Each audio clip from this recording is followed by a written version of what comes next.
Good morning students, economics की class में आपका स्वागत है। पिछले लेक्चर में हमने इस यूनिट की शुरुआत की थी और जो हमारी यूनिट है वो है money and banking.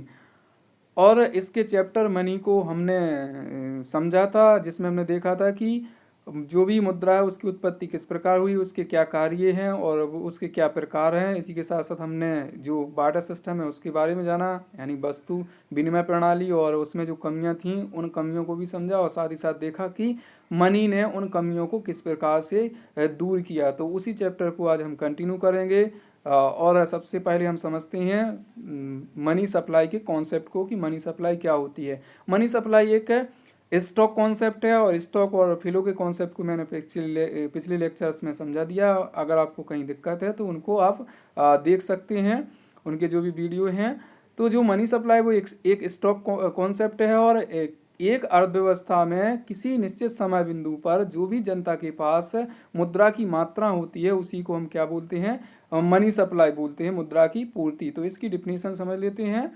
Money supply is a stock concept, it refers to total volume of money held by public at a particular point of time in an economy. तो किसी अर्थव्यवस्था में एक निश्चित समय बिंदु पर जो भी जनता के पास मुद्रा की मात्रा होती है वही क्या कहलाती है, मनी सप्लाई, मुद्रा पूर्ति कहलाती है। अब बात करते हैं कि हम मुद्रा पूर्ति को कैसे मेजर करते हैं, उनको कैसे मापते हैं। तो 1967-68 से पहले जो भी आरबीआई है हमारी मॉनेटरी पॉलिसी को वही ऑपरेट करती है, वही चलाती है। तो उसके द्वारा जो मनी सप्लाई का कॉन्सेप्ट मेजर करने का तरीका अपनाया जाता था वो कैसा था, संकीर्ण तरीका था, नैरो कॉन्सेप्ट था। लेकिन उसके बाद 1970 के बाद उसने 4 अल्टरनेटिव मेजर के तरीके अपनाए। वो हैं आपके M1, M2, M3 and M4। यहाँ हम जानते हैं कि M1 जो है वो कम मात्रा को शो करता है, यानी ये जो साइज है मनी सप्लाई की उसको कम को शो करता है, जबकि M4 है ये व्यापक जो भी मेजरमेंट है उसका मापन है उसको शो करता है। तो M1 एक नैरो कॉन्सेप्ट है मनी को मेजर करने का, जबकि M4 एक ब्रॉड कॉन्सेप्ट है। तो यहाँ पर हम एक चीज़ देखते हैं कि जो M1 है वो सबसे ज़्यादा लिक्विड है, यानी ये जल्दी कन्वर्ट हो सकता है किसी भी वस्तु को परचेज करने में, जबकि M4 सबसे कम लिक्विड है। इसमें लिक्विडिटी की जो मात्रा है वो घटती जाती है। तो यहाँ हम देखते हैं कि M1 से M4 की तरफ जैसे जैसे जाते हैं तो लिक्विडिटी की मात्रा घटती जाती है, जबकि जो साइज है मनी सप्लाई का वो बढ़ता जाता है। और इसका उल्टा भी, अगर हम M4 से M1 की तरफ जाते हैं तो साइज तो कम होता जाता है मनी सप्लाई का मेजर का, और इसके साथ साथ क्या बढ़ता जाता है, लिक्विडिटी बढ़ती जाती है। तो सबसे पहले जो हमारे सिलेबस में है वो है M1। तो हम M1 को समझते हैं कि ये किस प्रकार से मनी सप्लाई को मेजर या करता है, उसको मापता है। तो M1 measure of money supply, इसको अच्छे से समझते हैं।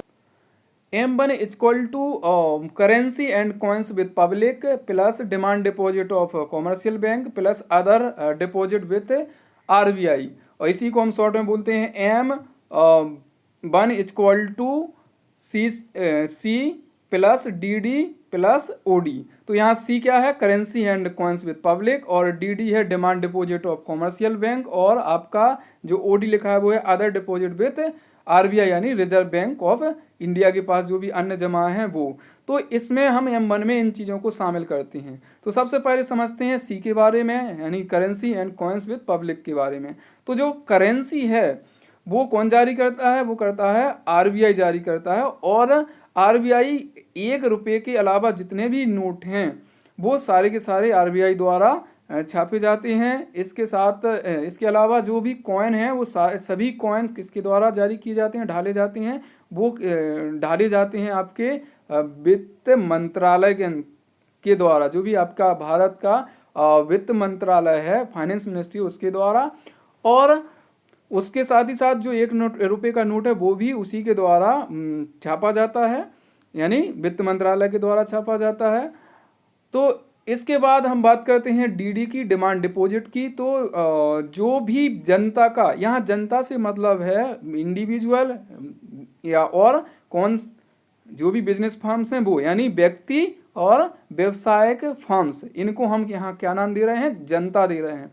तो इनका जो भी डिमांड डिपॉजिट है किसके पास, कॉमर्शियल बैंक के पास है, तो उसको हम क्या नाम देते हैं, डीडी नाम देते हैं। यानी डिमांड डिपॉजिट का मतलब है कि ये जनता जब भी कॉमर्शियल बैंक से मांग करें तो चेक के माध्यम से उनको वो पैसा मिल जाए, और या फिर उसके माध्यम से वो चेक के माध्यम से किसी को ट्रांसफ़र कर सकें, तो वो डिमांड डिपॉजिट। यहाँ पर एक चीज़ याद रखेंगे कि जो भी बैंकों की स्वयं की नकदी होती है उसको हम मनी सप्लाई में शामिल नहीं करते, क्योंकि वो रियल फ्लो में किसी प्रकार का योगदान नहीं देती है। इसलिए जो कॉमर्शियल बैंक हो चाहे आपकी आरबीआई हो, उनके पास जो स्वयं की नकदी है उस तरह उस नकदी को हम मनी सप्लाई में शामिल नहीं करते हैं।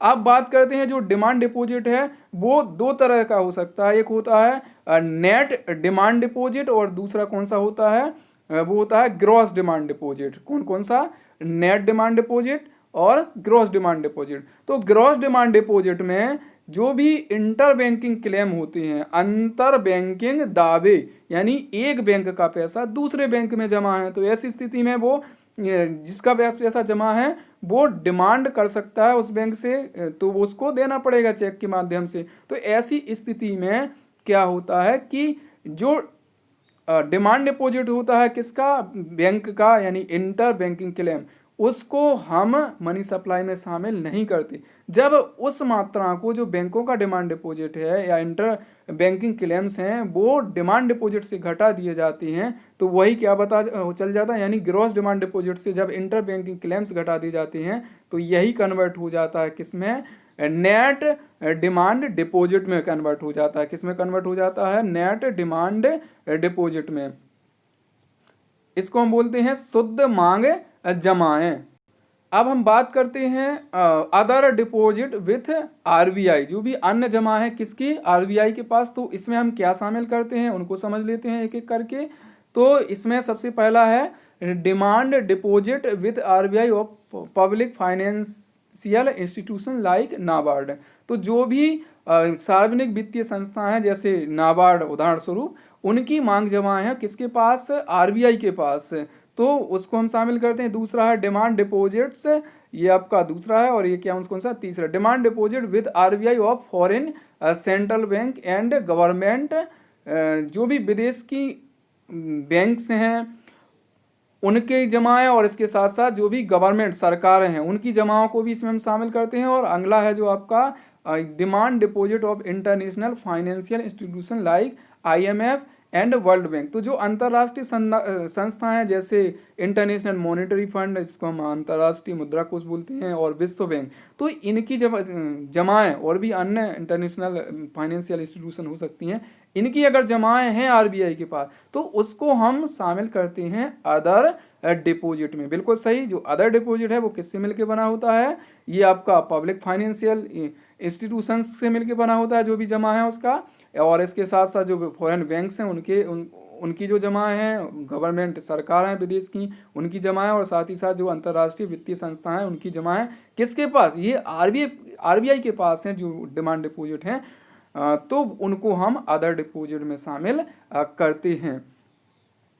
इस प्रकार हमने देखा कि M1 में हम शामिल करते हैं currency and coins with public, जो भी जनता के पास करेंसी है और जो भी उसके पास कॉइन्स हैं और इसके सिक्के हैं। उसके साथ ही साथ हम करते हैं इसमें शामिल demand deposit of commercial bank, जो व्यवसाय बैंक के पास लोगों की, जनता की डिमांड डिपॉजिट है, जब भी उन्हें ज़रूरत हो तो वो चेक के माध्यम से उसको निकाल सकते हैं या किसी को ट्रांसफ़र कर सकते हैं। और अदर डिपॉजिट विथ आरबीआई, जो भी अदर डिपॉजिट्स हैं आरबीआई के पास जिसको हमने अभी समझा, वो भी इसमें हम शामिल करते हैं। तो हमें कौन सा कॉन्सेप्ट प्राप्त हो जाता है, मेजर ऑफ मनी सप्लाई का M1 वाला अल्टरनेटिव्स प्राप्त हो जाता है। अब हम समझते हैं term deposit and demand deposit. तो जो टर्म डिपॉजिट होता है जिसको हम सावधिक जमा बोलते हैं, वो एक निश्चित समय के बाद ही निकाला जा सकता है। लेकिन जो डिमांड डिपॉजिट होता है, यानी लोगों की जमाएं होती हैं, उनको जब मांग जमाएं, उनको जब ज़रूरत होती है तो वो चेक के माध्यम से निकाल सकते हैं।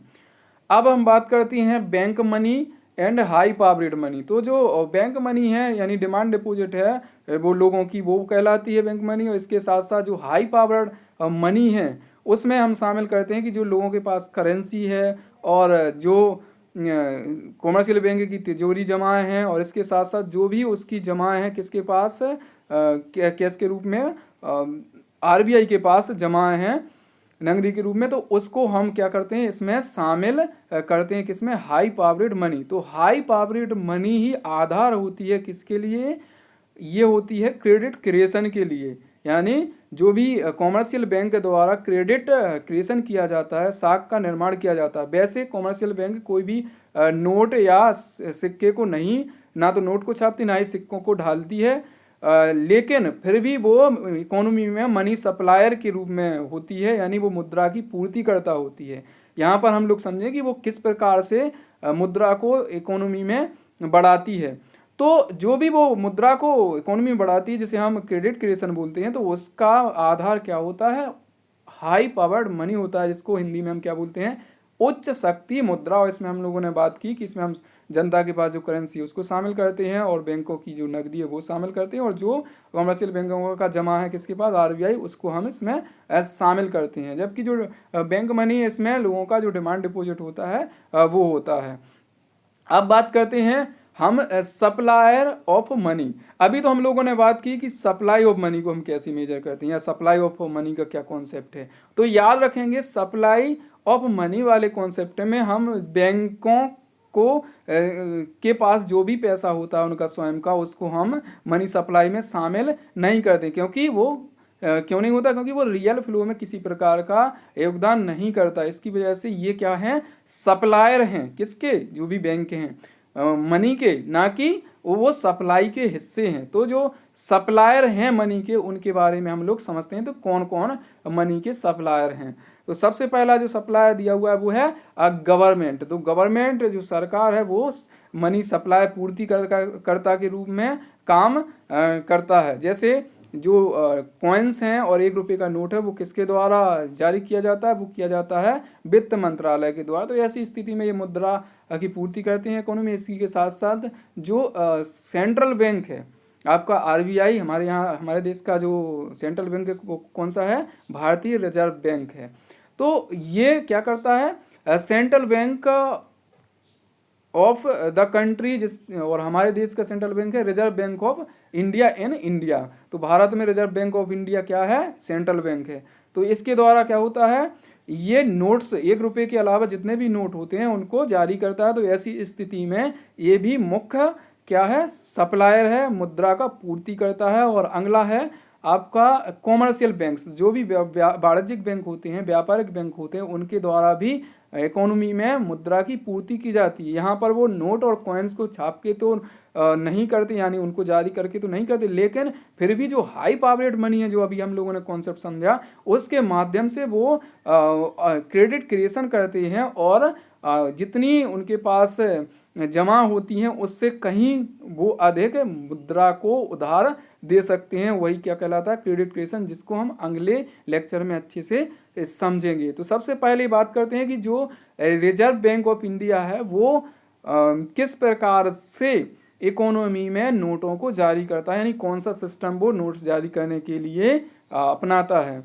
तो in India Reserve Bank of India is the principal supply of money, यानी ये क्या है, प्रिंसिपल सप्लायर ऑफ मनी का है।